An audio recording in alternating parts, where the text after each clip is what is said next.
So things are getting bad. It's a form of madness. But look at this. Look at this. Harper's Magazine. That is an establishment liberal magazine. That's a magazine for the fancy people. They've come out against cancel culture.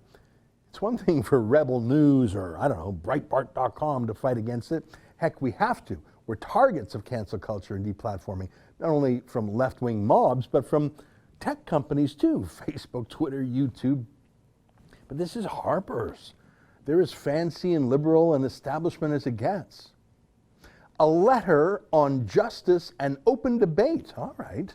Let's take a read. It starts with some introductory throat clearing, I call it. Our cultural institutions are facing a moment of trial. Powerful protests for racial and social justice are leading to overdue demands for police reform, along with wider calls for greater equality and inclusion across our society, not least in higher education, journalism, philanthropy, and the arts. So they're proving they're woke and they care. And then they come to the word but. And as you know, whenever someone says the word but, you can ignore everything they said before the word but. I'd really like to empty the dishwasher now, but. You know, I'd really like to lend you money, but. I'd really like to help you move apartments next weekend, but. So here's their but. But this needed reckoning has also intensified a new set of moral attitudes and political commitments that tend to weaken our norms of open debate and toleration of differences in favor of ideological conformity. Okay, good, I like that, but. That's a fancy way of saying people are afraid to speak now. It's been an interesting few months, but people are afraid to speak now. I'll read some more. As we applaud the first development, we also raise our voices against the second. Okay, so now that they've spoken out against the mob, they have to quickly prove their credentials again, just like they said, you know, we're liberal, we're anti-cop, blah, blah, blah, and then they snuck in their belief on free speech. Now they have to immediately bolster their left-wing credentials by bashing Trump a bit, as if he's the censor in America. Hey, that's fine. Whatever you need to get courage to take on the mob, if you need to scapegoat Donald Trump to rediscover your own belief in free speech, that's fine. That's a small price to pay compared to the intellectual alternative.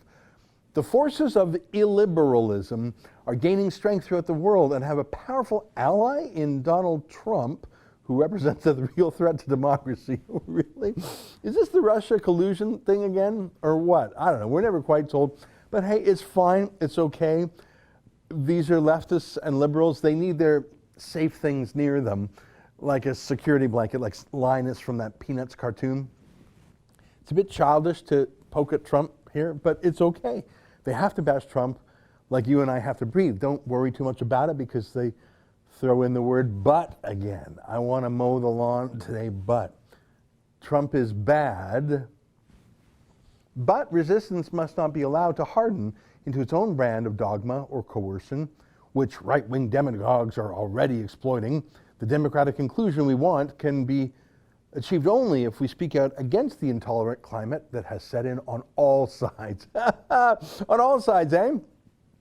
Again, not sure how right-wing demagogues are exploiting being canceled and silenced and deplatformed. How exactly? Again, who cares? Let them say that. If they have to tell themselves that both sides censor, who cares? Baby steps, right? This is a breakthrough for them. The free exchange of information and ideas, the lifeblood of a liberal society, is daily becoming more constricted. Okay, good. They're getting braver, getting braver. So they're dropping anti-Trump slogans every other sentence. Now to stay brave, that is okay. Now they use the word while instead of but. Same thing, same thing. I like it. While we have come to expect this on the radical right, censoriousness is also spreading more widely in our culture, and intolerance of opposing views, a vogue for public shaming and ostracism, and the tendency to dissolve complex policy issues into a blinding moral certainty. Hey, can you tell me the last time a conservative censored anyone? Anytime a conservative mob rioted to protest anything?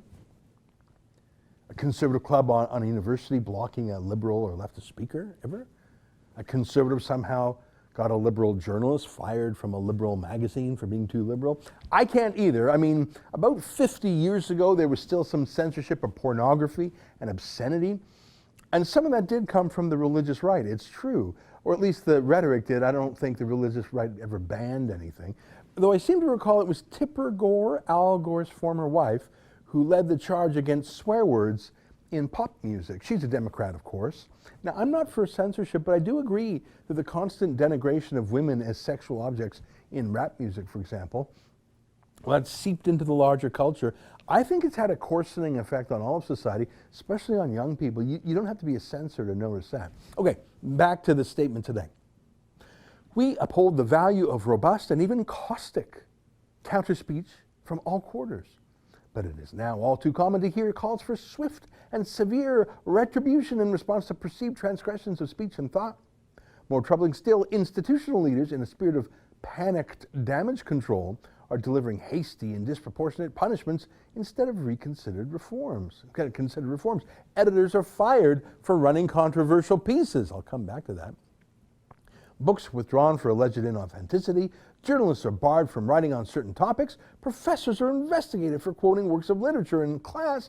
A researcher is fired for circulating a peer-reviewed academic study. And the heads of organizations are ousted for what are sometimes just clumsy mistakes. Whatever the arguments around each particular incident, the result has been to steadily narrow the boundaries of what can be said without the threat of reprisal.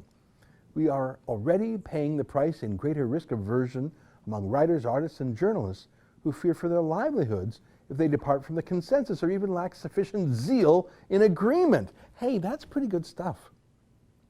And they got all that out without another impeach Trump commercial. This isn't bad. Okay, last paragraph. This stifling atmosphere will ultimately harm the most vital causes of our time. The restriction of debate, whether by a repressive government or an intolerant society, invariably hurts those who lack power. It makes everyone less capable of democratic participation. The way to defeat bad ideas is by exposure, argument, and persuasion, not by trying to silence or wish them away. We refuse any false choice between justice and freedom, which cannot exist without each other. As writers, we need a culture that leaves us room for experimentation, risk-taking, and even mistakes. We need to preserve the possibility of good faith disagreement without dire professional consequences.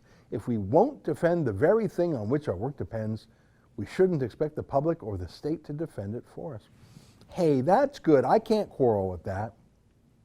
Free speech is indeed a tool for the powerless. People who have power don't actually need free speech. They already control things. They're incumbents. They have inertia. They're in. People on the outside with no money or power, they only have speech and their ideas. That's an excerpt from my daily show, the Ezra Levant Show. Every day I do a monologue on the news of the day, then I interview an interesting guest, and then I read my hate mail. You gotta subscribe. Go to rebelnews.com.